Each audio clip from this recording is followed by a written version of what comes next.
Bonjour à toutes. Aujourd'hui, donc, comme je disais, voici déjà le 6e live.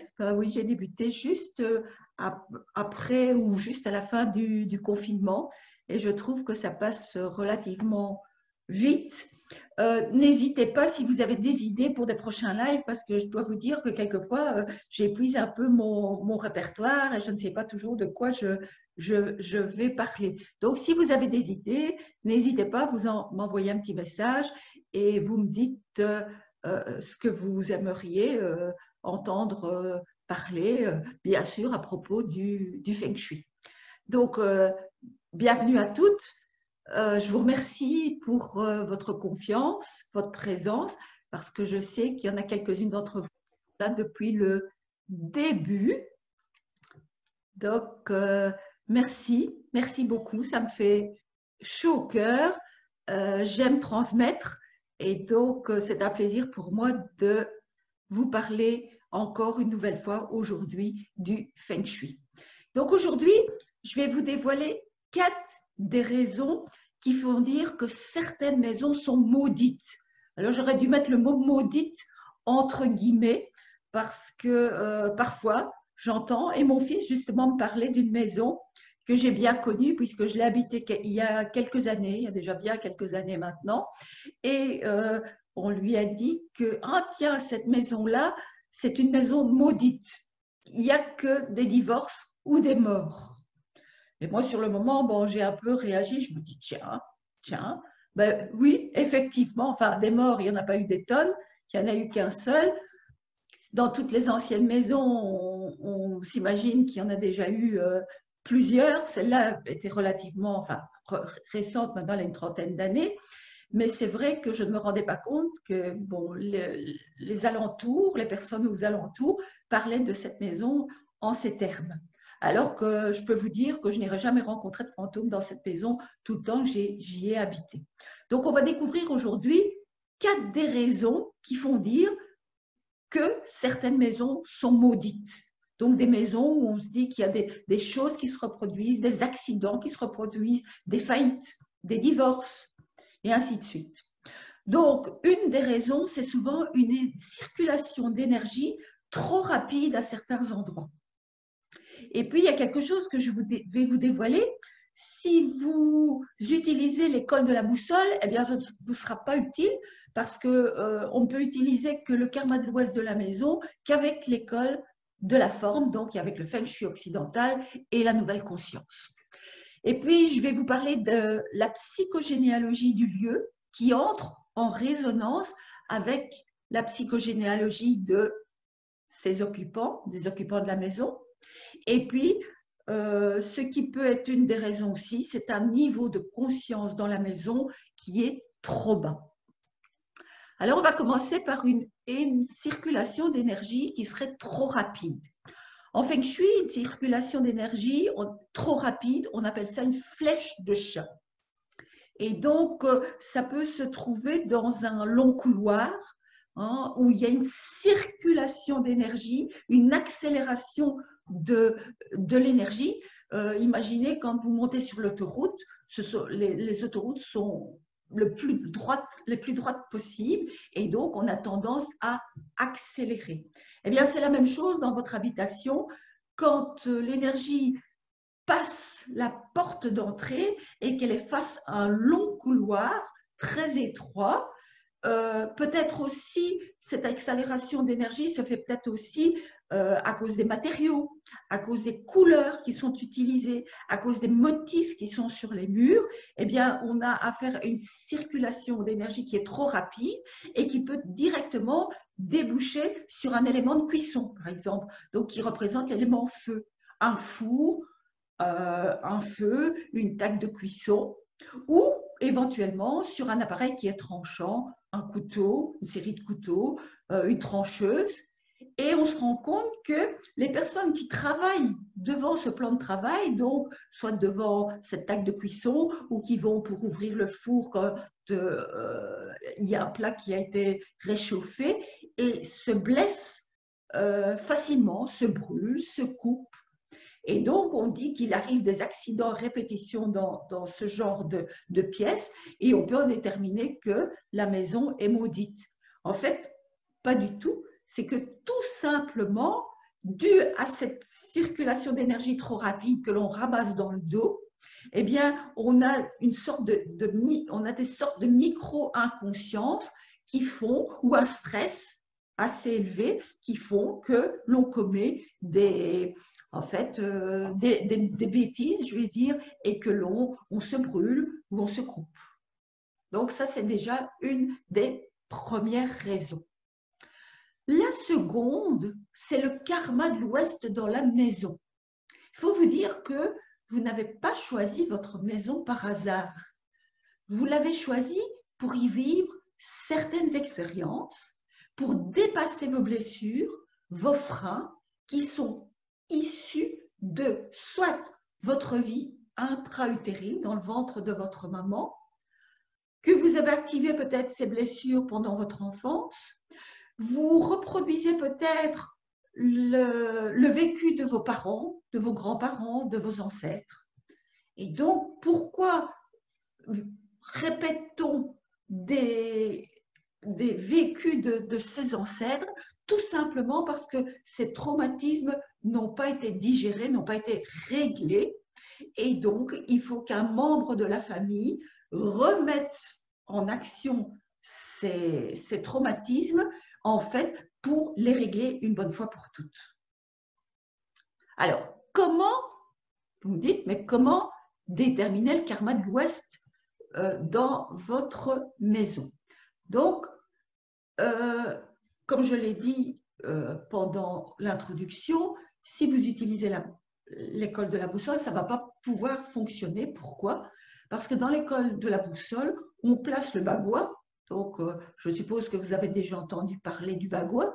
Si vous n'en avez pas entendu parler, levez la main.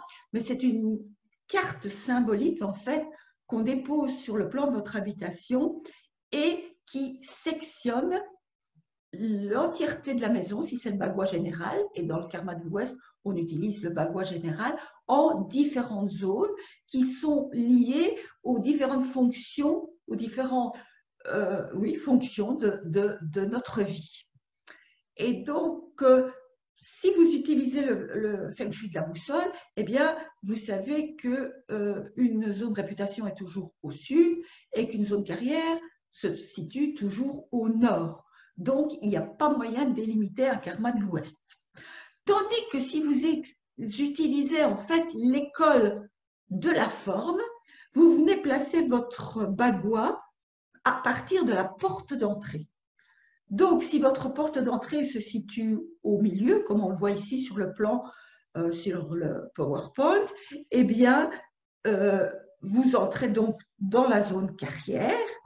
Et vous voyez que j'ai répertorié toutes les orientations cardinales et que l'orientation cardinale ouest se situe ici dans la zone connaissance de la maison. Donc, vous pouvez avoir des karmas de l'ouest dans toutes les zones de votre habitation, enfin, suivant les orientations cardinales qu'elle possède. Donc, dans votre maison, vous n'aurez qu'un seul karma de l'Ouest et pas plusieurs. Donc, ici, se situe en zone connaissance. On va voir un petit peu plus loin ce que ça donne. Je vais vous expliquer un petit peu tous les karmas de l'Ouest dans toutes les zones du bagua. Mais d'abord, je vais expliquer ce que c'est que le karma de l'Ouest. C'est en fait, comme vous l'avez compris maintenant, la zone qui se trouve à l'Ouest. Vous savez que l'Ouest, ce n'est pas une énergie nocive, mais c'est une énergie qui est descendante ou une énergie qui est ça correspond au niveau du coucher du soleil, donc c'est un peu le repli, c'est une zone qui va être plutôt yin. Et donc, dans cette zone qui se situe à l'ouest, dans votre bagua d'habitation, eh bien, ça signifie qu'il y aura certainement une remise en question, un problème, une épreuve, que chacun des occupants du lieu va vivre différemment et séparément. On ne peut pas prédire à l'avance comment il va le vivre, s'il va pouvoir le dépasser. Il ne faut pas pratiquer le feng shui pour le dépasser. Le dépasse facilement sans connaître le feng shui, mais le feng shui nous permet en fait une conscientisation de ce qui se passe et nous permet de comprendre et de ne pas rester en fait dans l'ignorance.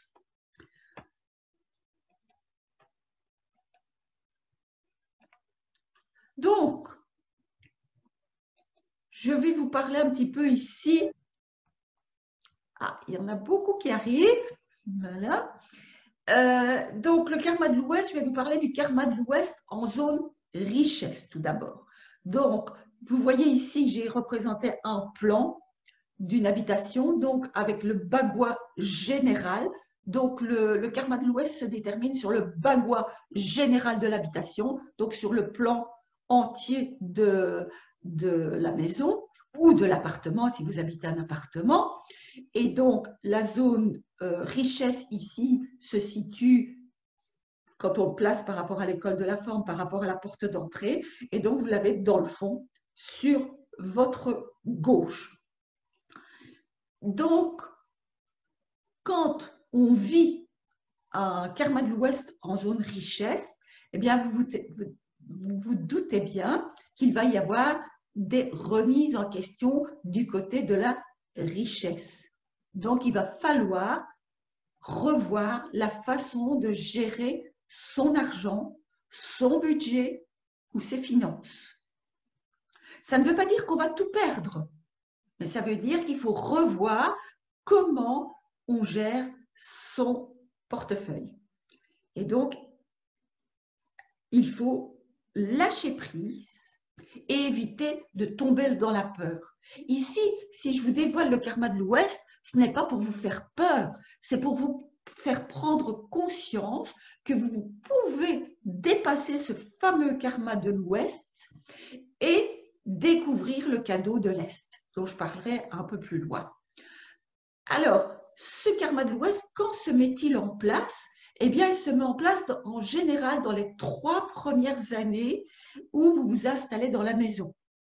Si bien sûr, malheureusement, la compréhension ne se fait pas, vous allez avoir de nouvelles expériences qui vont vous venir, quelquefois de plus en plus fortes, pour vous faire prendre conscience qu'il y a quelque chose à régler dans votre vie.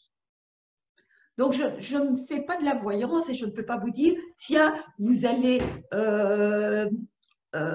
perdre votre argent en le plaçant en bourse. Non, je ne peux pas vous dire comment, mais c'est simplement prendre conscience qu'il va falloir dépasser cette façon la façon dont vous gérez actuellement vos finances. Alors, je parlais du cadeau de l'Est. Eh bien, lorsqu'on a eu la compréhension et qu'on a dépassé ce karma de l'Ouest, en fait, on reçoit le cadeau de l'Est. En Feng Shui de la nouvelle conscience, on utilise donc les axes du Tao. Donc, l'axe qui relie la zone richesse à la zone aide extérieure. Et donc, on reçoit quelque chose dans la zone aide extérieure. Ce qui veut dire que vous allez recevoir une plus grande aide, peut-être recevoir de l'aide de personnes dont vous n'aviez jamais reçu quoi que ce soit. Vous allez peut-être recevoir des cadeaux, avoir une augmentation de vos revenus, recevoir un héritage, gagner au loto, avoir de meilleures rentrées d'argent grâce à une meilleure profession, à une évolution dans le monde du travail. Donc, ce cadeau de l'Est aussi, je ne peux pas vous préciser ce que ce sera, mais lorsque vous dépassez votre karma de l'Ouest, vous recevez ce fameux cadeau. Passons au second karma de l'Ouest, donc qui se situe là en zone aide extérieure. Donc, c'est le même axe qui relie la zone richesse à la zone aide extérieure. Là, eh bien, l'aide extérieure, donc c'est l'aide qu'on peut recevoir des autres ou éventuellement une aide financière. pour augmenter sa richesse, eh bien, il faut éviter, quand on vit un karma de l'Ouest en aide extérieure, de vouloir se débrouiller absolument tout seul, sans demander de l'aide.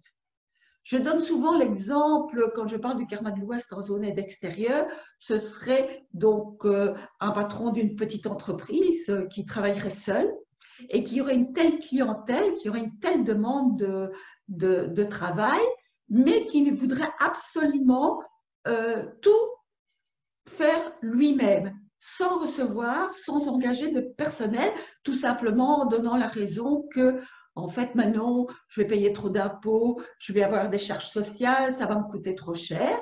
Qu'est-ce qui va se passer? Eh bien, ça veut dire qu'il ne va pas savoir gérer tous ses clients. Il n'est pas immortel, il n'est pas infatigable.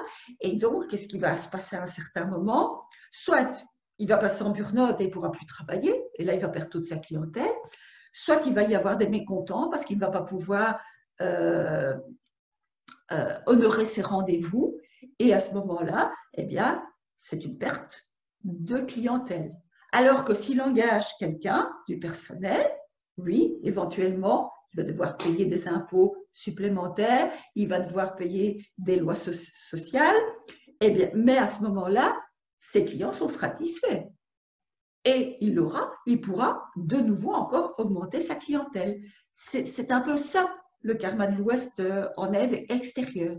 Donc, c'est surtout revoir sa façon de penser et devenir un gagnant. Et lorsqu'on dépasse ce fameux karma de l'Ouest en zone aide extérieure, on reçoit le cadeau de l'Est qui fait qu'on augmente sa richesse. Passons au troisième karma de l'Ouest, donc en zone carrière. Eh bien là, vous vous doutez bien qu'il va falloir changer sa façon de gérer sa carrière. Et si on n'exerce plus de profession, on est à la retraite, à la pension, eh bien, c'est savoir prendre sa place pour pouvoir dépasser ce fameux karma de l'Ouest et recevoir le karma de l'Est qui, là, se situe dans la zone réputation. Alors, le karma de l'Ouest en zone réputation, eh bien, lui, c'est, si vous vivez cette situation-là, c'est de revoir votre image. Ne pas vouloir systématiquement vous mettre en avant. Ravaler votre ego s'il est un peu trop présent et agir avec humilité. Une fois que ce karma sera dépassé, eh bien, vous recevrez le cadeau de l'Est en zone carrière, une meilleure profession, ou bien vous allez prendre votre place sans vouloir vous mettre systématiquement en avant. Le karma de l'Ouest en zone connaissance, comme je vous ai montré sur le premier plan d'habitation quand on a déterminé le karma de l'Ouest, eh bien, c'est vrai qu'il n'y a pas longtemps que j'ai découvert des informations supplémentaires par rapport à ce karma de l'Ouest, parce que dans mon entourage, il y a quelqu'un de ma famille qui a justement ce fameux karma de l'Ouest, et ça m'a permis d'observer, parce que c'était un de ceux que je comprenais le moins bien. Et donc, j'avais remarqué que cette personne, justement, augmentait ses connaissances, suivait beaucoup de formations, se tournait vers le spirituel, mais que malheureusement, elle n'arrivait pas à dépasser son karma de l'Ouest parce que tout simplement, elle ne mettait pas en pratique ses connaissances. Donc, elle était dans « faites ce que je dis, mais pas ce que je fais ». Donc, c'est important. On va avoir tendance à augmenter ses connaissances, que ce soit dans n'importe quel domaine, hein. Ce n'est pas obligatoirement ni dans le développement personnel, ni dans le spirituel, mais on va avoir tendance à augmenter ses connaissances, à vouloir approfondir certaines choses, mais on ne va pas les utiliser, malheureusement, si on ne dépasse pas ce fameux karma de l'Ouest pour justement recevoir le cadeau de l'Est qui se situe en zone amour. Donc, la zone amour n'est pas uniquement la zone de relation de couple, même si ça peut se produire justement chez cette personne, c'est un grave problème dans sa relation de couple, mais ça peut être très bien d'avoir des amitiés de véritables amitiés ou une meilleure entente avec ses voisins, ses amis, ses collègues de travail. Alors, on passe au karma de l'Ouest en zone amour. Alors, attention, là aussi, ne pas faire une généralité parce que bien souvent, certaines personnes qui connaissent le karma de l'Ouest en zone amour s'imaginent avoir uniquement une remise en question dans leur relation de couple. C'est vrai que dans certaines expertises que j'ai réalisées, il y a eu plusieurs divorces, plusieurs séparations. Mais bon, c'était pour un mieux. Et je peux vous dire que dans les personnes qui se sont séparées, elles ont rencontré, tout en restant dans la même maison, enfin une ou deux, en restant dans la même maison, une personne qui leur convient mieux. Donc, ce fameux karma de l'Ouest, il peut se vivre comme des remises en question, mais dans toutes les situations d'amour. Et le français utilise le mot amour, en fait, pour toutes les relations d'amitié, d'amour que nous entretenons. Donc, mais c'est peut être des remises en question, éventuellement avec son conjoint, mais aussi, comme je l'ai dit, avec ses amis, ses collègues de travail, ses voisins, et même avec ses clients. Et donc, là de nouveau, si vous dépassez le karma de l'Ouest en zone amour, vous recevez le cadeau de l'Est en zone connaissance. Et là, c'est une meilleure connaissance de soi.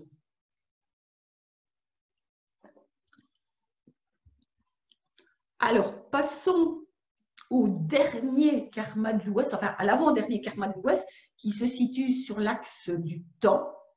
Donc, quand l'Ouest se situe en zone santé-famille.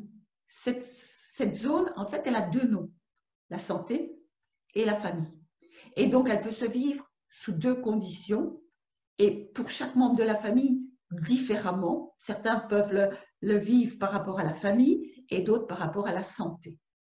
Donc, c'est surtout accepter le passé qui ne peut être changé. Si c'est par rapport à sa situation familiale, à des parents, une mésentente avec des parents, des grands-parents, des ancêtres, eh bien, c'est de savoir pardonner et tourner la page. C'est ce qui est important. Moi, il y a quelques années, je vais vous dévoiler un peu ma vie privée, mais j'étais dans une maison où il y avait un karma de l'Ouest en zone santé-famille. Et donc, mon conjoint, mes enfants et moi-même l'avons vécu différemment. Mon conjoint l'a vécu en santé, puisqu'il est décédé en 10 minutes de temps d'une crise cardiaque. Mes enfants, eh bien, ont eu une remise en question dans leur famille, parce qu'ils se sont trouvés orphelins. Ils ont vécu ce deuil chacun différemment. Et moi, bien sûr, je l'ai vécu aussi en famille, puisque c'était une remise en question par rapport à la situation familiale et que je restais seule pour élever mes enfants. Et donc, j'en parlais justement samedi quand je donnais cours. À un certain moment, j'ai eu le choix, soit de maintenir ma santé et de dépasser ce fameux karma de l'Ouest et de décider que j'avais deux choix, ou c'était de continuer, ou c'était de m'apitoyer sur mon sort, mais ça prend bien un peu pendant un certain temps, mais l'entourage après, c'est plus le cas. Et donc je me suis dit que le plus beau cadeau que je pouvais faire à mes enfants, c'est de leur permettre de vivre correctement, de s'élever, de terminer leurs études et de devenir les belles personnes qu'ils sont. Et donc, eh bien, ça a permis de recevoir ce fameux cadeau de l'Est qui était de nouveaux projets qui sont arrivés, qui ont éclos, j'allais dire. Et puis, il y a le dernier karma de l'Ouest qui se situe en zone projet enfant. Et donc là aussi, de nouveau, comme cette zone porte deux noms, les projets et les enfants. Nos enfants, ce sont nos projets. Ils se projettent dans l'avenir. C'est normal que cette zone se nomme par ces deux noms. Et donc, ça peut se vivre par rapport au projet ou aux enfants. Donc, bien souvent, dans un karma de l'Ouest en zone projet, il ne se déroule pas toujours comme on le veut. On s'est dit, je veux que ça se réalise de cette façon-là, et parfois ça met du temps, ou ça ne se réalise pas de la façon dont on voudrait. Et donc, là, il faut lâcher prise, accepter que ça puisse prendre du temps, ou que ce n'est pas toujours ce qu'on pensait au départ qui est la meilleure solution. Et avec le recul, on se rend compte qu'on peut dépasser ce fameux karma de l'Ouest en zone projet enfant et recevoir le cadeau de l'Est en santé famille. Donc peut-être une meilleure santé ou une meilleure entente familiale. Voilà, ça c'était la deuxième raison dont on dit souvent qu'une maison est maudite parce que justement, comme vous l'avez bien compris, si on avait par exemple un karma de l'Ouest en zone amour, attention, je n'ai pas dit que c'était chaque fois. Vous avez vu, la maison dont on parlait qui était maudite, que j'ai habitée il y a quelques années, c'était une maison qui avait un karma de l'Ouest en zone santé famille et pas en amour. Et pourtant, il se produisait des divorces. Enfin, c'était pas mon cas, mais il s'est passé plusieurs divorces dans cette maison. Et depuis que je l'ai vendue, de nouveau, moi j'avais mis en place certaines choses pour corriger et j'ai pu reformer un couple dans cette maison, hein, donc, et vivre pendant de nombreuses années encore en couple. Mais j'ai vendu la maison et bien sûr, tout ce que j'avais mis en place, je n'ai pas le droit d'intervenir pour les prochains propriétaires. Et donc, quand ils ont acheté la maison, c'est quelque chose qu'ils avaient à y vivre. Et ça s'est terminé également au bout de 2 ans. Vous voyez, le karma de l'Ouest s'est mis en place très rapidement et ça s'est terminé par un divorce. Et de nouveau, cette maison est en vente. Donc, voilà. Donc, c'est bien la preuve que parfois, il y a des maisons en divorce, mais il ne faut pas se dire systématiquement que c'est un karma de l'Ouest en zone amour. On ne fait pas du clé sur porte. Et donc, chaque chose, c'est une étude complète qui peut déterminer ce qui se passe et quelles sont les raisons. Si c'est cette maison dont je vous parlais est à divorce, c'est une autre raison. Je ne vais pas développer ici parce que ça prendrait trop de temps. Et donc, ce n'est pas le thème du live de ce jour. Et peut-être qu'un jour, justement, je parlerai de ce fameux vécu dans cette maison que je regrette pas du tout parce qu'elle m'a fait grandir et que si je n'avais pas vécu tout ce que j'ai vécu dedans, je ne serais pas aujourd'hui là à vous parler. Donc, ce que je voudrais aussi préciser, c'est que le karma de l'Ouest dans la maison, son intensité dans ce qui va se passer, va dépendre aussi des ombres dans le bagua. Donc, si cette pièce qui se situe, cette zone qui se situe à l'ouest n'a pas de lumière, eh bien, ça peut se vivre plus intensément. S'il y a des manques dans cette zone du bagua, ça peut se vivre plus intensément également. Bien heureusement, s'il y a des extensions, eh bien, ce sera moins puissant. Alors, il n'y a toujours pas de questions, je vois, donc je continue. Surtout, n'hésitez pas, même dans une semaine, dans 3 jours, si il y a quelque chose qui vous titille, n'hésitez pas à m'envoyer un petit mail et je vous y répondrai volontiers. On passe à la troisième raison, donc la psychogénéalogie du lieu en résonance avec notre propre psychogénéalogie. Donc, comme je vous l'ai dit, on ne choisit pas une maison par hasard. On a quelque chose à y vivre. Et donc, bien souvent, quand on a un coup de cœur pour une maison, c'est qu'il y a une reconnaissance karmique dans la mémoire familiale. Donc, la mémoire familiale se transmet aussi à travers le lieu de vie. Et donc, quand on choisit une maison, eh bien, c'est pas toujours le cas, peut-être un événement traumatique qui a été mal vécu dans l'histoire familiale. En général, on va retrouver ça jusque dans la 4e génération, parce que toutes les 4 générations, quand quelque chose n'a pas été corrigé, il va se reproduire de nouveau, il va ressurgir de nouveau, et autant de fois que nécessaire, jusqu'à ce qu'il puisse être reconnu et corrigé. Et donc, notre maison toutes les maisons sont chargées d'informations énergiques particulières.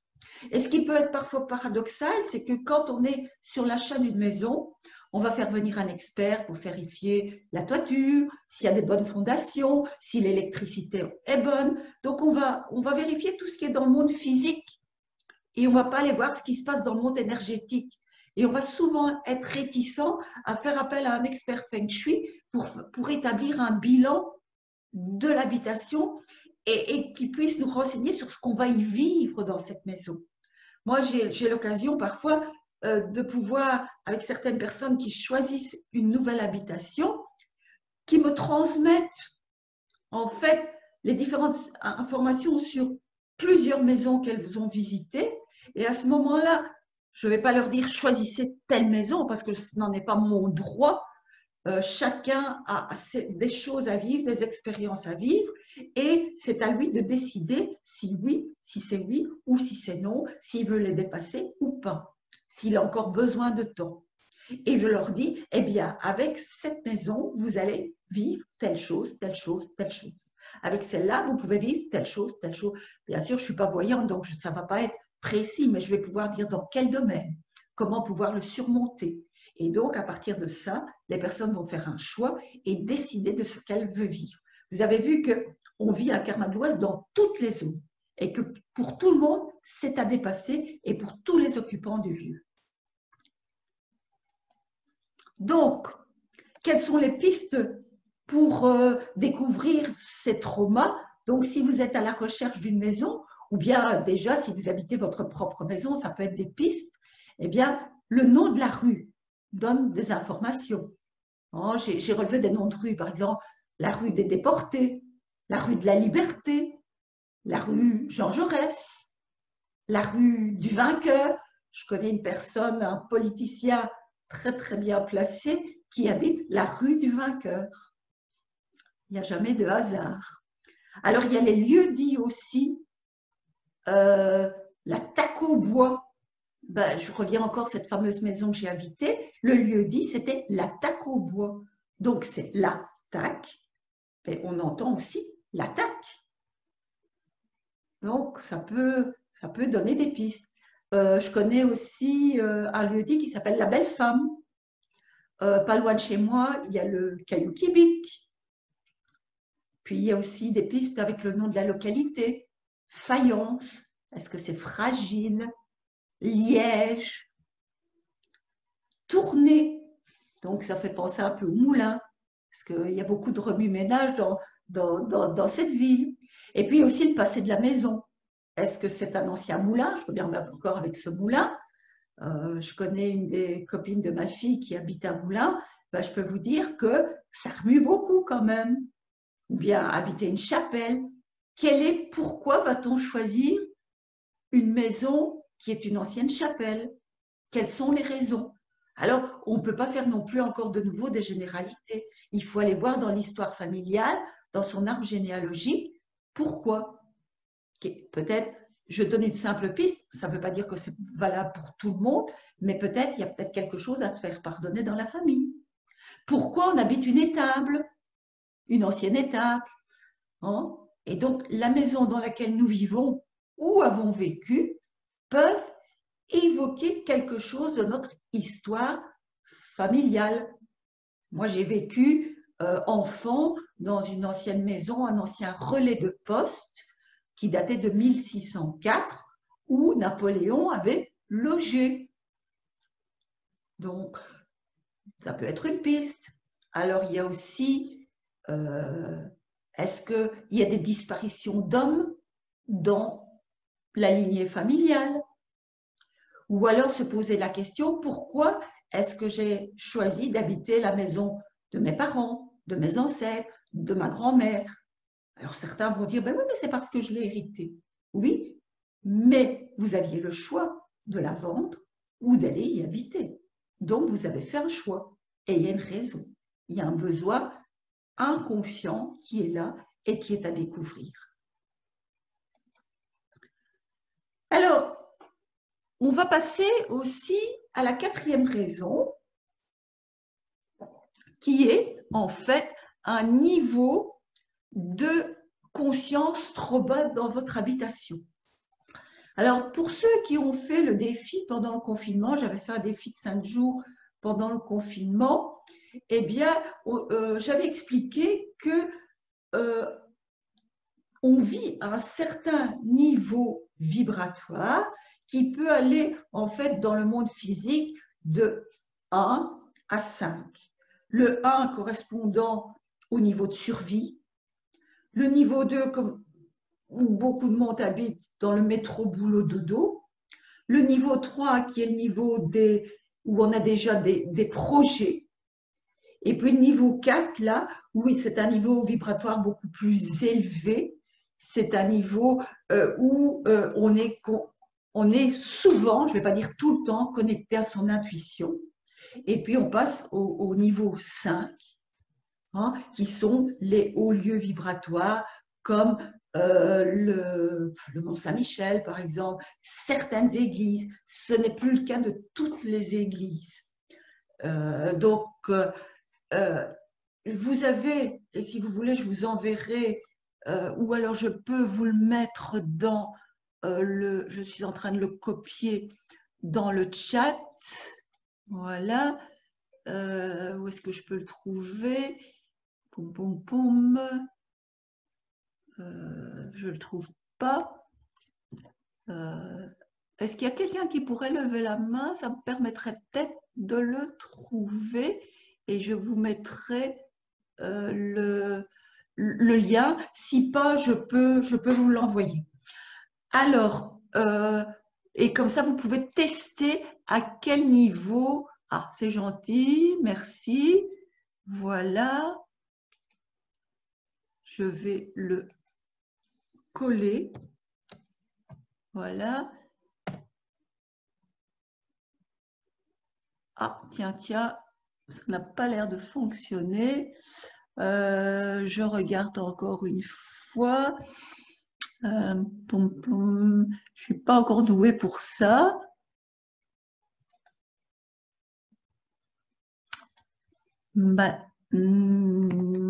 Je regarde encore une fois si je trouve. Michel, il faut le mettre dans le chat. Ben oui, mais c'est parce que je ne le trouve pas, tu vois, dans la barre. Il est en bas, à côté. Tu as toute la ligne avec participants, chat, écran partagé. Et moi, en fait, elle est en haut, cette barre. Donc, d'accord. Mais je ne vois pas de chat. Je ne sais pas pourquoi. Je vais regarder. Ah, peut-être ici. Non, je ne l'ai pas là non plus. Regarde en bas, peut-être. Ben, c'est ce que je me demande. Pourquoi elle n'est pas là? Ah, peut-être dans plus. Non, plus suspendre l'enregistrement. Non. Masquer la vidéo. Ben non, je ne le vois pas. Il va falloir que je demande. J'ai un ami, il a exactement le même Zoom que moi. Peut-être que là, il pourra me répondre. Il y a encore des choses. Ça va déjà mieux dans l'utilisation, mais apparemment, c'est pas dans Annoter, je pense pas. Ah, peut-être dans Annoter. Non plus. Désolée. Mais vous m'envoyez un petit mail, ou alors, oui, ou vous pouvez aller sur un article, mais dont je ne me souviens plus le titre non plus. Donc, ça ne fait rien. Vous m'envoyez un petit mail et je vous l'envoie. Donc, vous pouvez faire le test pour découvrir à quelle maison, quel niveau vibre votre maison. Donc, je parlais que pendant le confinement, j'avais fait un défi du confinement qui avait duré 5 jours. Et j'avais dit que, en fait, lorsqu'on a vécu ce problème de confinement, c'était quand même pas très agréable et il y avait une égrégore là, de peur qui est en train de ressurgir un petit peu en ce moment. Et donc, quand il y a quelque chose comme ça de très puissant qui règne dans l'univers, il faut éviter d'y adhérer parce qu'il y a beaucoup de peur. La peur, comme disait mon papa, n'évite pas le danger. Et justement, elle le provoque. Et donc, il vaut mieux rester et ne pas entrer dans ses peurs, ne pas jouer là, se protéger, garder son niveau d'énergie, parce que sinon, notre maison va baisser d'un niveau, et donc vous vous rendez compte, si la plupart des personnes sont au niveau métro, boulot, dodo, dès qu'on descend d'un niveau, on se trouve dans le niveau de survie. Et le niveau de survie, c'est le niveau des grandes catastrophes, comme il s'est passé, par exemple, il n'y a pas longtemps, au Liban. Et donc, c'est important de ne pas jouer là-dedans, parce que notre maison étant notre reflet et nous nous reflétons dans notre maison, eh bien, si notre maison baisse d'un niveau, nous aussi, nous baissons d'un niveau. Hein. Et si nous baissons d'un niveau, eh bien, le niveau vibratoire de notre maison diminue aussi. Donc, restons vigilants et montons justement à des niveaux supérieurs. Alors, c'est important de savoir comment et de quoi dépend la qualité de l'énergie de notre maison. Donc, comme je le disais, ça dépend de notre humeur. Quand on rentre de mauvaise humeur parce qu'il s'est passé quelque chose à l'extérieur, qu'on rentre chez soi, alors je ne vais pas dire que carrément on fait tomber la maison d'un niveau vibratoire, hein, nous, ce serait déjà qu'il se passé quelque chose de très grave, mais ça fait baisser le niveau vibratoire. Donc, notre état émotionnel, notre état de santé aussi. C'est pour ça qu'on conseille que quand il y a une maladie qui s'est produite dans la maison, de faire une bonne purification.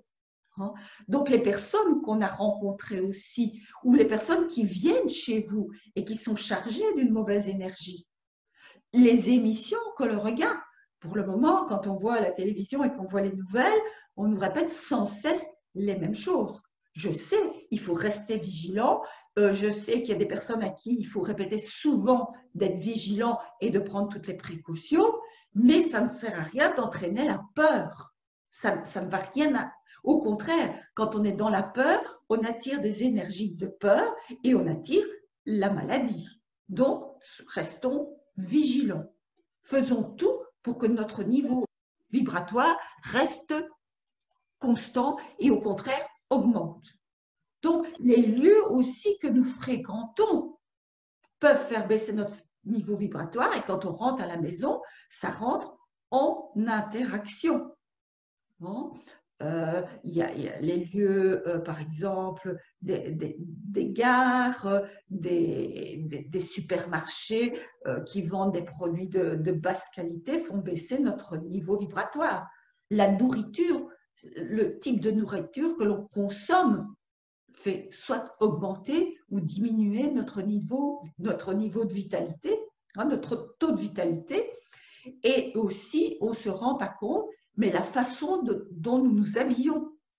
Si nous nous habillons avec des vêtements de qualité, eh bien, nous augmentons notre taux vibratoire, si notre taux de vitalité également. Et si nous utilisons les bonnes couleurs, les bons vêtements, eh bien, nous augmentons notre taux de vitalité et le taux vibratoire de notre habitation. Ah ben voilà l'article. Il était tout en bas, je ne l'avais pas vu. Donc, l'article qui est sur le site où vous pouvez découvrir le quiz avec à quel niveau vibre votre maison, le quiz, eh bien, c'est attirez-vous tout ce dont vous avez besoin dans votre vie. Il est dans les premières pages, donc il faudra, quand vous allez sur Bloc, il faudra faire un peu marche arrière dans le bas de la page et c'est un des anciens articles que j'avais écrit. Alors, voilà, on arrive en fait à la fin de la première partie du live. Est-ce que vous avez des questions? N'hésitez pas, vous levez la main, vous prenez la parole et je réponds à vos questions.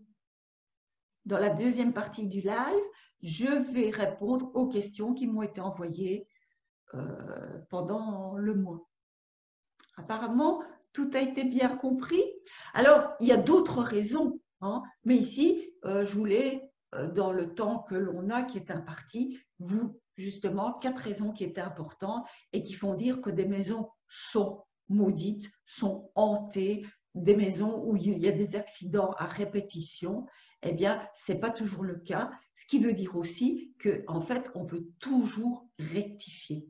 dans toute ma vie de praticienne en Feng Shui, je n'ai jamais dit à quelqu'un « sauvez-vous, mettez le feu, quittez cette maison ». Il y a toujours des solutions.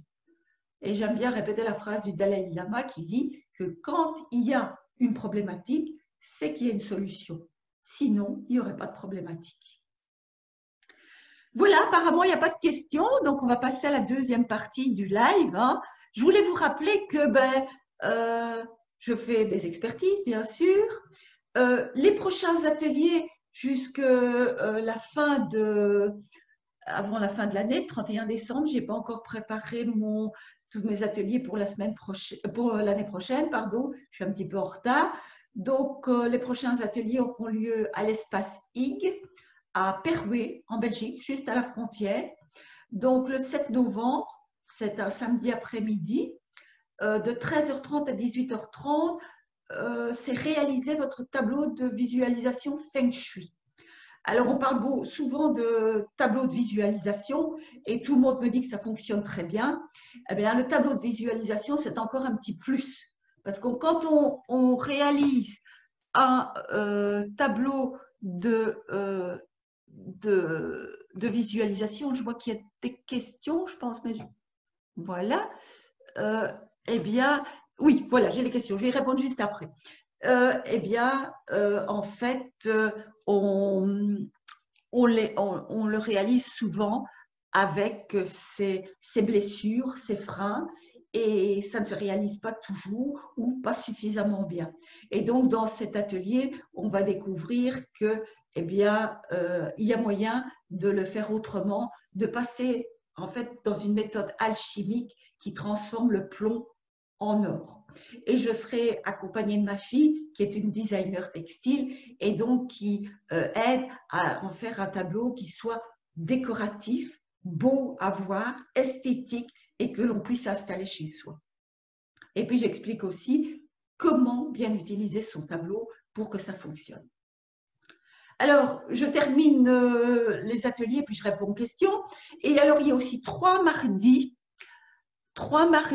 soirs, les 10, 17 et 24 novembre, de 18h30 à 20h30, une initiation aux bases du Feng Shui. Et puis, comme il faut savoir s'adapter, eh bien, j'ai prévu un atelier uniquement en ligne, mais sur décrypter les messages de votre maison. Donc, c'est tout à fait différent de l'atelier d'initiation Feng Shui. D'ailleurs, l'atelier d'initiation est pratiquement complet, je pense qu'il reste une place. Mais celui de décrypter les messages de votre maison, là, on utilise bien sûr, heureusement, les fondements du Feng Shui, mais on apprend à les mettre en pratique sur une journée et à étudier tout le plan de sa maison et de retourner déjà avec quelque chose en main pour mettre en place des choses qui vont rendre le Feng Shui et l'harmonisation de son lieu de vie efficace. Et ça va se passer le samedi 28 novembre de 9h30 à 17h30, également sur la plateforme Zoom. Et donc, que vous habitiez dans le sud de la France ou dans le fin fond de la Belgique, eh bien, vous avez la possibilité de suivre l'atelier et de ne pas vous déplacer si on n'a plus le droit de se déplacer. Et puis, il y a aussi mes formations en ligne. Donc, la formation en ligne qui dure sur 8 semaines. Donc, toutes les semaines, vous recevez un PDF avec la théorie et les exercices à réaliser. Donc, ça ressemble un peu c'est un mélange d'initiation Feng Shui et d'atelier de décrypter les messages de votre maison. Celui-là, bien sûr, vous vous débrouillez tout seul puisque ce sont uniquement des PDF, mais vous pouvez me poser vos questions. Alors, jusqu'au 31 décembre, toutes les personnes qui s'inscriveront à un atelier recevront 30 minutes de coaching gratuit. Alors, puisque j'ai trouvé enfin le chat, j'ai pu mettre le lien. Donc, voilà le lien. Et puis maintenant, je vais répondre aux questions. Donc, par rapport au taux vibratoire des vêtements, recommandez-vous des marques d'habits? Non, justement, pas du tout. Les produits de marque ne sont pas toujours les meilleurs. Donc, il faut être vigilant.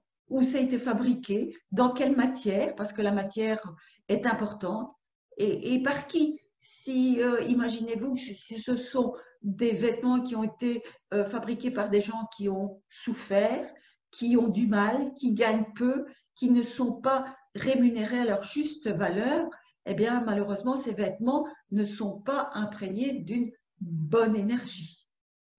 Alors, ben, maintenant, il y a aussi les vêtements d'occasion. C'est une bonne chose parce que c'est écologique, mais il faut savoir justement les purifier quand ils rentrent chez vous. Parce que, en fait, c'est important de ne pas porter les vêtements avec l'énergie d'une autre personne. Et le nettoyage n'est pas suffisant.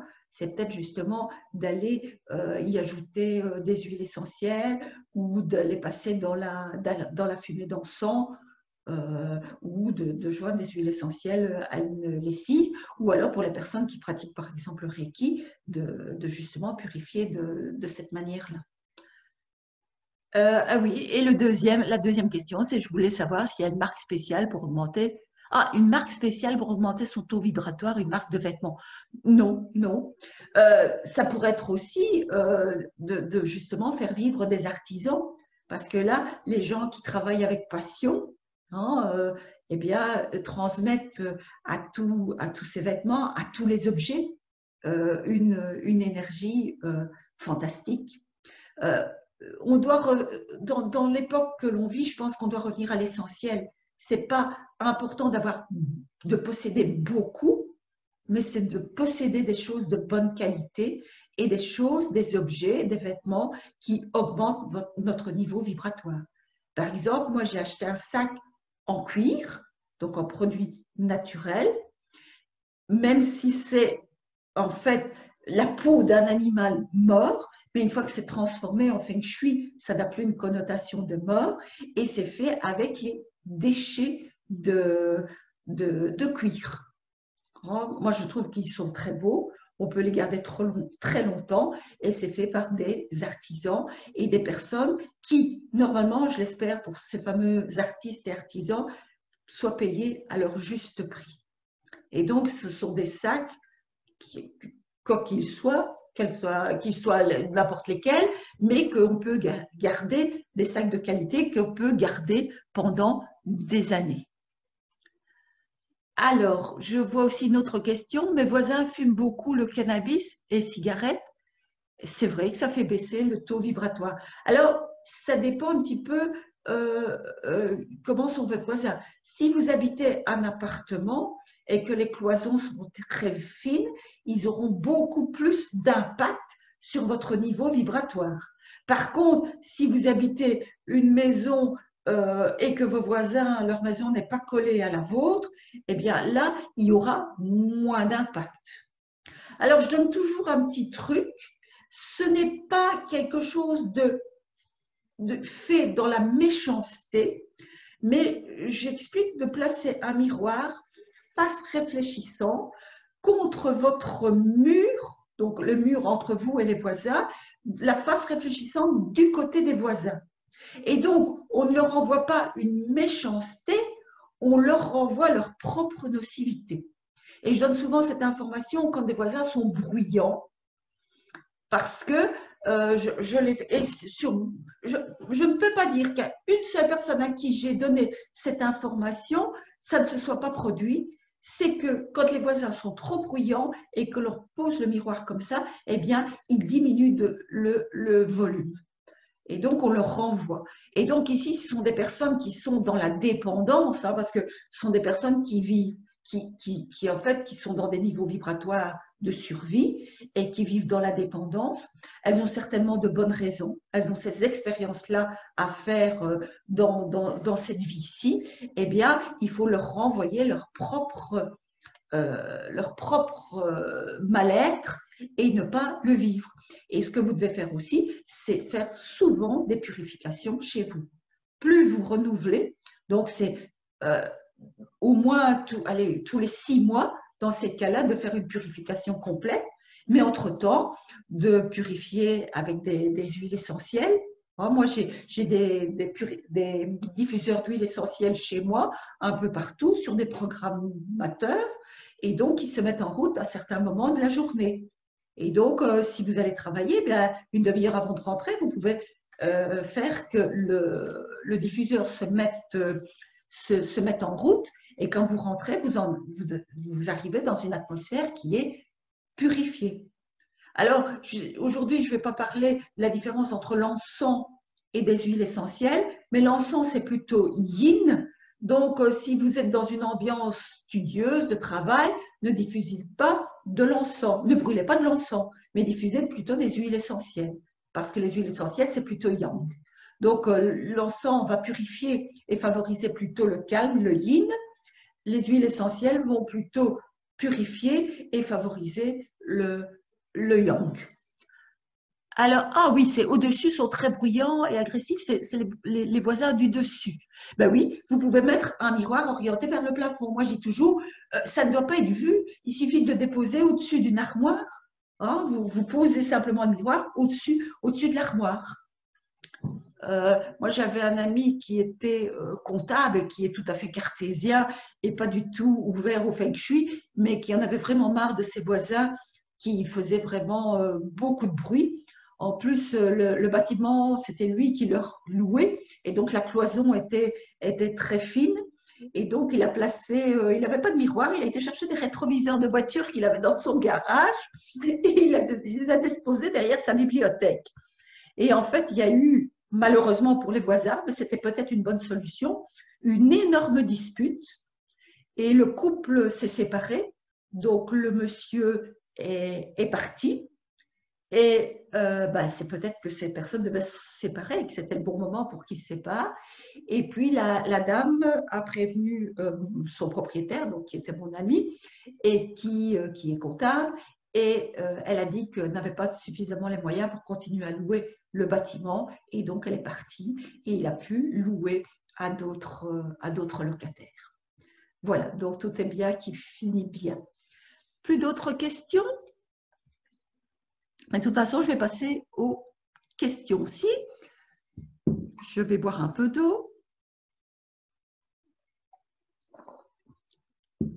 Voilà, donc je vous avais dit qu'il y avait comme cadeau 30 minutes de coaching individuel. Donc, quand vous avez suivi un atelier, vous commencez à mettre en place les corrections, l'harmonisation de votre lieu. Et puis, on peut se revoir par live, hein, par Zoom ou par téléphone. Et à ce moment-là, vous me posez vos questions et je peux vous aider à encore améliorer, ou si vous hésitez, je réponds à vos questions. Alors, on va passer à la première question ici. Oui, je veux toujours mettre en garde que je réponds aux questions sans vraiment approfondir, parce que c'est difficile quand je ne connais pas le lieu. Donc, je réponds en général. Malheureusement, là, je fais du clé sur porte. Et donc, il y a des choses qui peuvent ne pas être tout à fait exactes parce que je ne sais pas tenir compte de tous les points. Le feng shui, c'est quelque chose d'holistique et donc ça fait partie d'un tout. Et ce n'est pas une seule chose. Mais par contre, je réponds volontiers aux questions. Hein. Donc, il y a une chose aussi, c'est que je dis toujours, j'invite à la tolérance, au non-jugement et au respect du vécu de chacun. On ne connaît pas ce que les autres vivent et donc, on est ici pour essayer d'améliorer les choses, de raconter des situations pour vous aider, vous, à vous améliorer, mais pas dans le but de juger certaines personnes. Parce qu'on ne connaît pas leur vécu et on ne sait pas comment on aurait réagi si on avait vécu la même vie qu'eux. Donc, voilà. Donc, surtout, pas faire de généralité. Et que le décryptage que je vais faire, il y a plusieurs possibilités. Donc, je donne des pistes pour évoluer. Donc, j'ai quelqu'un qui m'a posé cette question. J'ai souvent remarqué que des répétitions dans les événements qui touchent les habitants successifs des maisons ou appartements. Donc, c'est vrai, et c'est ce que j'ai parlé pendant le live, c'est qu'il y a des choses qui se répètent dans la maison. Alors, quand on choisit une maison, il ne faut pas dire « la maison est responsable de ce que je vis ». Non, on choisit cette maison parce qu'on a une reconnaissance karmique par rapport à cette maison et pour y vivre des situations que l'on doit dépasser. Hein? Alors, je vais bientôt emménager dans une maison dont les propriétaires sont tous les deux décédés de maladie. L'épouse, il y a 30 ans, et l'époux cette année. Se peut-il que la maison ait pu avoir un impact dans leur histoire? Si oui, à quoi dois-je prêter particulièrement attention? Que dois-je vérifier ou faire? Plus précisément, est-ce que la chambre parentale est une pièce qui nécessite une attention particulière ou n'est-elle pas la plus importante que les autres pièces de la maison? Existe-t-il une raison de choisir une autre chambre que celle des anciens propriétaires pour mon mari et moi? Alors, j'ai déjà répondu à la première partie de la question que oui, il faut être attentif aux synchronicités. On retrouve des événements identiques ou similaires. Je vous ai parlé de la fameuse maison où il y a eu des divorces. Moi, ce que j'ai vécu, c'est un veuvage, ce n'est pas un divorce, vous voyez? Donc, c'est des situations qui peuvent être parfois similaires. Je vais bientôt emménager dans une maison dont les propriétaires sont tous les deux décédés de maladie, mais on voit qu'ici, à 30 ans d'intervalle. Donc, on ne peut pas dire que ça a vraiment un réel impact sur le vécu. Dans des maisons anciennes, il y aura toujours des personnes qui sont décédées. Hein. Donc, 30 ans entre deux décès, pour moi, ce n'est pas vraiment un indice. Mais ce qui est intéressant, c'est qu'avant d'acheter une maison, comme je disais tantôt, on va toujours regarder son aspect physique, matériel, comment elle est construite, mais on ne va pas aller voir son passé énergétique. Donc, il est intéressant de faire des vérifications énergétiques, de poser des questions aux voisins, de demander ce qui s'est passé. Est-ce qu'il y a est-ce qu'il y a eu un incendie? Est-ce qu'il y a eu des choses qui se sont passées qui ont été marquantes? Hein, donc, c'est important de se renseigner un petit peu. Et bien souvent, quand on fait le tour du voisinage, quelquefois, il y a des langues qui se délient et ça permet de comprendre ce qui s'est passé. Alors, je répète encore une fois, ça ne veut pas dire que vous allez vivre la même chose, que vous pouvez dépasser justement ce qui s'est passé dans cette maison quand il y a une compréhension, quand vous travaillez et sur votre généalogie et sur la généalogie de la maison. Alors, je vois que j'ai encore deux questions. Oui, une pour me remercier, ben, c'est avec plaisir. Une personne qui doit partir. Et puis, est-il déconseillé d'acheter une maison vendue aux enchères? Pourquoi? Non, pourquoi pas? Bon, c'est vrai qu'il peut y avoir une maison, mais comme je dis, tout est toujours réparable. Donc, il suffit d'en prendre conscience et de se dire que d'avoir un bon départ, de travailler déjà avant d'habiter la maison, de procéder à une purification et de voir exactement pourquoi elle est vendue aux enchères. Alors, quelle est la signification de l'incendie dans une maison? Eh bien, bien souvent, moi, je pense que c'est une sorte de purification. Hein, moi, j'ai mes deux fils qui ont perdu leur maison. Vous voyez que ce n'est pas par hasard si je suis, depuis ma plus tendre enfance, en lien avec les maisons. C'est que ma grand-mère a perdu quand elle était petite, a perdu sa maison dans un incendie, qu'un de mes fils a perdu sa maison dans un incendie, et que mon autre fils a sa maison qui s'est écroulée. Donc, à l'époque, on avait quelque chose à comprendre. Mais en permettant à mon fils de dépasser donc l'incendie de sa maison, ça lui a permis de pouvoir remettre cette maison en état et d'aller vers une maison, quelque chose de mieux. Il avait une expérience à faire. Moi, quand il a acheté cette maison, c'était son choix. Moi, je trouvais que ce n'était pas l'idéal d'acheter cette maison, qu'il y avait quand même un fameux travail à faire sur soi. Et donc, à un moment, l'univers lui a permis de dépasser ça, de purifier cette maison et de pouvoir partir vers quelque chose de mieux. Donc, voilà. Alors, oui, je vois qu'on me dit aussi une maison vendue aux enchères par rapport à une saisie. Ben, c'est intéressant d'aller voir le karma de l'ouest de cette maison. Est-ce qu'il y a eu des problèmes financiers? Mais comme j'ai dit, il y a toujours moyen de dépasser. Alors, il n'y a pas que le karma de l'Ouest, je l'ai dit, ça peut être aussi la façon dont la maison est disposée. Bon, je vous ai dit, moi, la maison que j'ai habitée avec le karma de l'Ouest en santé famille, alors qu'il y avait beaucoup de divorces, c'était parce que la place de l'homme n'était pas bien définie dans cette maison. Et donc, il fallait remettre l'homme à sa place. Et quand on corrige ça, ben, voilà, il y a moyen de faire revenir un homme à la maison. Et donc là, ben, c'est la même chose. Il faut justement faire le travail nécessaire pour que cette maison soit bénéfique quand on y pénètre. Et de voir justement dans la précédente maison dans laquelle on habitait, certainement qu'il y avait une similitude à comprendre là, qu'on peut déjà dépasser dans l'ancienne maison avant d'aller vers la nouvelle. Parce que parfois, j'ai des personnes qui me disent « Ah oui, je vais déménager, je ferai appel à vous à ce moment-là. » Ben non, justement, c'est peut-être intéressant de travailler déjà sur l'ancienne maison. On n'est pas obligé de démolir les murs pour déjà dépasser certains freins, certaines blessures, pour aller justement vers quelque chose qui est déjà encore mieux. Donc, c'est toujours intéressant, avant l'achat d'une maison, même s'il y a possibilité de corriger après, de faire le nécessaire. Alors, avec quelle huile essentielle puis-je purifier la maison? Eh bien, bon, il y a beaucoup d'huiles essentielles bénéfiques pour la maison. Tout dépend de ce que l'on veut obtenir, quels sont nos objectifs, ce qu'on veut concrétiser dans sa vie. Et donc, j'ai écrit un guide sur l'assainissement de son lieu de vie, où je donne toutes les descriptions des huiles essentielles bénéfiques pour la maison, mais il y en a peut-être 30 ou 40, suivant ce qu'on veut obtenir. Alors, ce livre, je suis en train de terminer la seconde édition.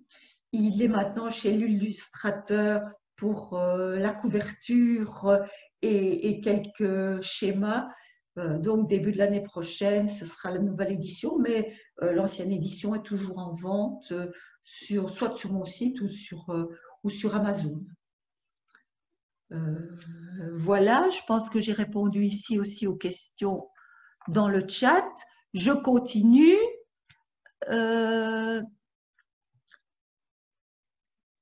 Voilà la troisième partie de la première question. Donc, où est-ce que je suis? Je suis un peu perdue là. Ah oui, voilà. Plus précisément, est-ce que la chambre parentale est une pièce qui nécessite une attention particulière ou n'est-elle pas plus importante que les autres pièces de la maison? Existe-t-il une raison de choisir une autre chambre que celle des anciens propriétaires pour mon mari et moi? Bien, toutes les pièces ont une importance de la maison par rapport à leur symbolique. Et c'est pour ça que si vous allez sur ma page d'accueil et que vous téléchargez les 8 secrets pour un feng shui efficace, je propose de réaliser sa roue de la satisfaction. Et donc, dans cette roue, vous allez voir tous les secteurs de votre vie à améliorer. Et donc, tous ces secteurs ont un rapport avec toutes les pièces de votre maison.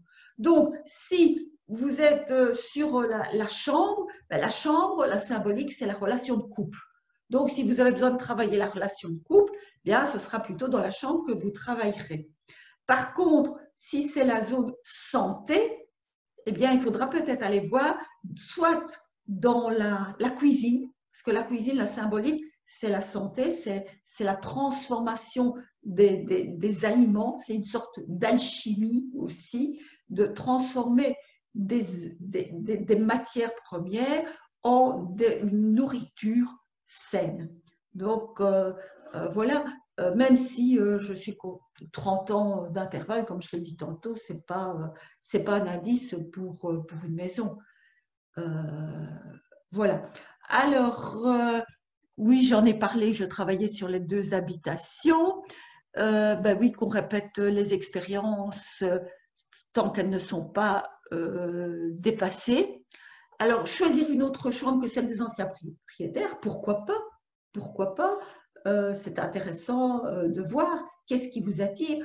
Moi, quand j'ai déjà habité beaucoup de maisons, eh bien, la première chose qu'on fait quand on déménage, c'est de demander aussi aux enfants quelle chambre ils choisiraient. Quand ils sont en âge de choisir, c'est bien. Et puis, ben, c'est pour ça que le conjoint et soi-même, on doit choisir aussi la pièce qui nous attire. Et puis après, de faire un petit peu une analyse, de voir où elle se situe dans le bagage général, quelles sont les orientations des fenêtres, ça donne des pistes. Et puis après, comment on va l'harmoniser, comment on va la décorer, quelle couleur on va y mettre, quel revêtement de sol, voilà. Donc, quel meuble. Tout ça, c'est important. Alors, c'est vrai que je disais aussi que le prix d'une expertise, oui, c'est un investissement, mais quand on change de maison, le pourcentage est tellement dérisoire par rapport à l'achat de la maison que moi, je crois que ça en vaut la peine. Quand on voit le prix d'un architecte, c'est 7% d'une construction de maison, je pense. Quand on voit le prix des matériaux maintenant, tout cet investissement, faire appel à un expert en Feng Shui, c'est vraiment dérisoire par rapport à tout cet investissement. Donc, je pense que ça en vaut la peine. Alors, on va passer à la deuxième question. Peut-on procéder, c'est une autre personne, hein, je ne cite plus les noms, comme ça reste totalement anonyme. Peut-on procéder à l'assainissement énergétique d'une maison pour une autre personne enceinte, à sa demande et avec l'accord du mari? Si oui, faut-il le faire avant l'emménagement ou à la fin des travaux? Oui, tout à fait. Il n'est pas recommandé pour une personne enceinte de procéder à une purification parce que ça demande d'être en excellente forme physique et d'avoir un niveau vibratoire suffisamment élevé pour se protéger et ne pas se sentir vidé de son énergie. Donc, pour une personne qui est enceinte, eh bien, bon, ce n'est pas l'idéal de procéder à une purification. On dit même que ce n'est pas l'idéal de procéder à une purification pendant les règles. Donc, parce que on est quand même plus fatigué. Alors oui, il faut l'accord des occupants du lieu, donc tous les occupants adultes et ayant les moyens d'accepter cette purification. Alors, faut-il le faire avant l'emménagement ou à la fin des travaux? Ça, c'est un petit peu à votre choix. Moi, je dirais juste avant l'emménagement. Pourquoi? Parce que, ben, comme ça, toute personne qui a pénétré avec son énergie, une personne étrangère à la maison et qui a projeté son énergie sur les murs, eh bien, ce sera nettoyé. Il faut aussi demander l'accord du gardien du lieu. Donc, notre maison est une énergie et donc, il faut lui demander aussi si elle est d'accord. Et c'est ce que je parle dans la seconde édition de mon guide. J'avais écrit ce premier guide en 2015 et bien depuis, j'ai un peu évolué et donc j'ai ajouté plein de choses dedans et je parle du gardien de l'habitation. Alors, moi, comme j'ai dit, je procéderai à la purification avant l'emménagement, mais si c'est à la fin des travaux, c'est bon aussi. De toute façon, il est intéressant de faire au moins une purification tous les ans ou après un gros souci ou un gros événement. Donc, ça peut être aussi bien un événement positif que négatif. Donc, on fera une purification après une maladie, après un divorce, après une séparation, après un décès, mais aussi quand il y a un changement d'énergie. Il y a une naissance qui arrive, eh bien, c'est intéressant de procéder à une purification aussi, parce que c'est un changement qui est bénéfique. On accueille l'enfant avec plaisir. Et puis, il faut penser qu'avant, les enfants naissaient dans la maison familiale et donc ils étaient accueillis directement dans la maison. Maintenant, il y a tout un système hospitalier qui est derrière, médicalement assisté. Et donc, l'enfant va revenir dans la maison après sa naissance. Et donc, c'est intéressant de procéder à une purification. Après un mariage aussi, il y a un changement d'énergie. Il faut que la personne qui arrive dans cette maison se sente accueillie. Donc, c'est intéressant. Donc, on ne fait pas que des purifications pour de mauvaises raisons, mais aussi pour de bonnes raisons, parce que tout ça crée un stress, soit en positif, soit en négatif. Alors, il ne faut pas oublier que tous les corps de métier qui sont venus travailler dans la maison, eh bien, toutes ces personnes ont projeté leur énergie sur les murs. Et j'ai eu le cas d'une dame qui avait fait construire une maison, et dès qu'ils ont habité, la maison était toute neuve, avec des nouveaux matériaux, et ils s'y sentaient très mal. Et il y avait un ouvrier qui était malade, d'une maladie assez épouvantable, et qui était forcé de travailler, et qui avait mis cette énergie de mal-être sur les murs de l'habitation. Alors, une question suivante.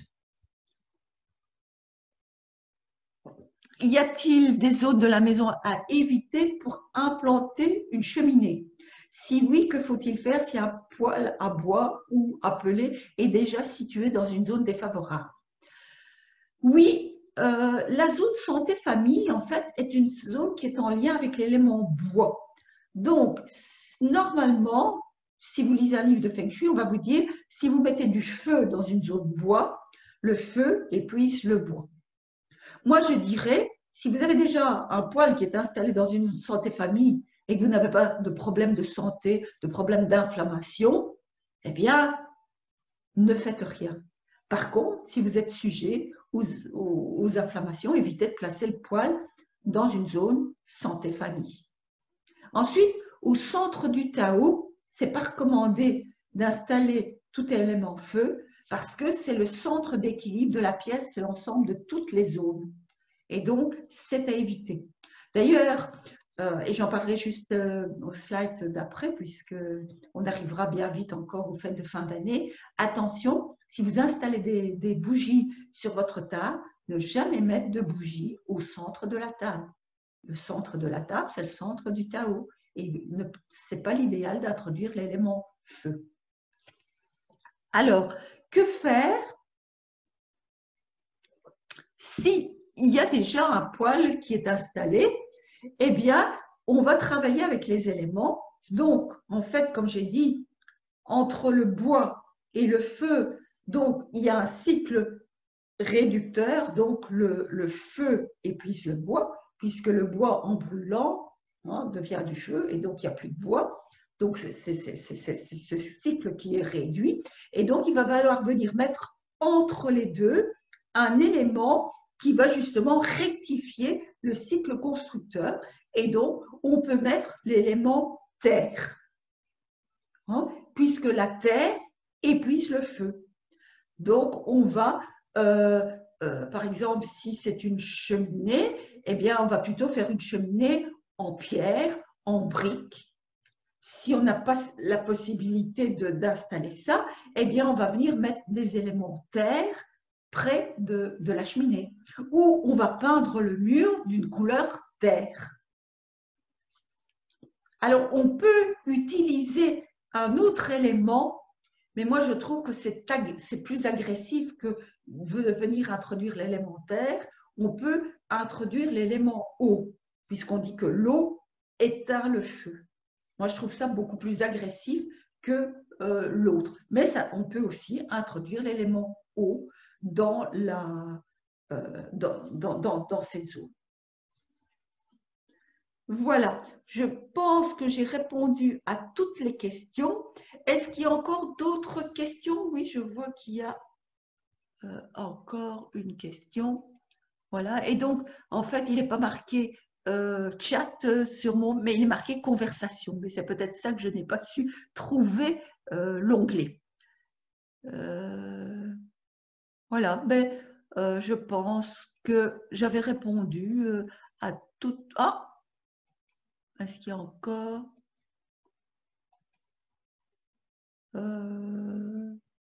non, voilà, je n'ai plus. Non, je n'ai plus de questions ni d'un côté ni de l'autre. Alors, pour la prochaine fois, il est 20h22, encore 1h22. Bon, voilà, j'essaie d'être quand même le plus rapide possible, mais bon, il faut que ce soit quand même clair. Donc, oui, avant de vous parler du prochain live, si vous avez manqué un live, eh bien maintenant sur le site, j'ai introduit dans l'onglet boutique, donc sur le site, vous tapez Michel Gossens, j'ai introduit une nouvelle page. Dans l'onglet boutique, maintenant, vous avez soit les guides, soit les replays. Et donc, il suffit, vous avez le premier replay, le tout premier que j'ai fait, qui vous est offert. Et puis ensuite, vous avez tous les replays que vous pouvez recevoir au prix de 5 €. 5 €, c'est un geste symbolique pour tout le travail d'enregistrement, de mise en forme qui doit être fait pour que ça puisse être diffusé. Et donc, il suffit de choisir votre live, de cliquer, de payer le montant soit par PayPal ou si vous voulez je vais peut-être rajouter les numéros de banque, soit français ou belge, si vous voulez faire un virement. Et en contrepartie, je vous envoie le lien de la vidéo. Alors, pour ce qui est de la prochaine fois, eh bien, je ne pourrai pas faire le 4e live, le 4e mardi du mois, puisque vous avez vu que je crois que c'est le 24 novembre, eh bien, je serai en atelier au Centre HIC, la dernière soirée sur l'initiation Feng Shui. Et donc, puisqu'on arrive à la fin de l'année, je me suis dit que je le ferai le mardi suivant, donc le 1er décembre à 19 h. Donc, attention, vous ne vous trompez pas. Ce sera donc le premier mardi du mois de décembre parce qu'il n'y aura qu'un seul live au mois de décembre. Après, on va tomber dans les fêtes et donc je recommencerai les lives le 4e mardi du mois de janvier 2021.